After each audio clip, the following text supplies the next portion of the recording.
hər kəsə. Bugünkü fizika dərsimizin mövzusu termodinamikanın birinci qanunu. Termodinamikanın birinci qanununa görə daxili enerjini iki üsulla dəyişmək olar: istilik vermə və iş görməklə.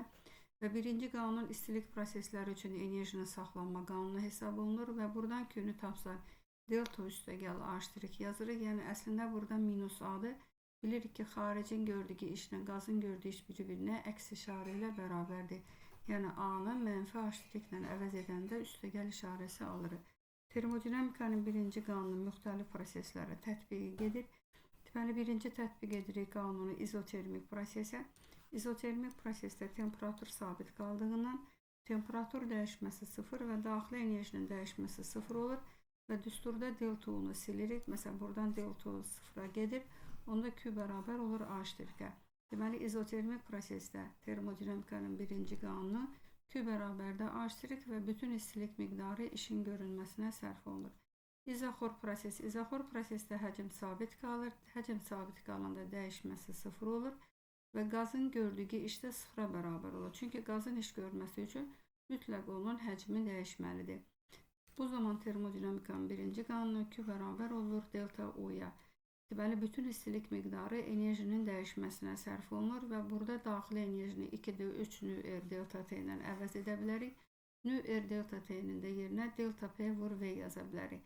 Baxın, burada delta yalnız dəyişən kəmiyyətlərin qarşısına yazılır. Həcm dəyişmədiyindən onun qarşısına delta yaza bilmərik. Deməli, biz testlərdə daxili istilik miqdarını 2D3 nü-R delta T və ya 2D3 delta P vur V ilə görürüksə, bu izoxor prosesdir. Üçüncü proses isə izobar prosesdir. İzobar prosesdə təzyiq sabit qaldığından qanun olduğu kimi qalır. Yəni Q bərabər olur delta üstəgəl A'. Yəni istilik miqdarı həm daxili enerjinin dəyişməsinə, həm də işin görülməsinə sərf olunur. Və bu zaman delta U və Q-nü toplasaq, onda istilik miqdarı üçün Q bərabərdir 2D5 nü-R delta T və yaxud da ki, nü-R delta T-ni P delta V ilə əvəz edə bilərik. Və yaxud da ki, testlərdə istilik miqdarını 2D5-dən görsəz, yəni 2D5 nü-R delta T ilə, bu izobar prosesi üçün yazılmış istilik miqdarının düsturudur.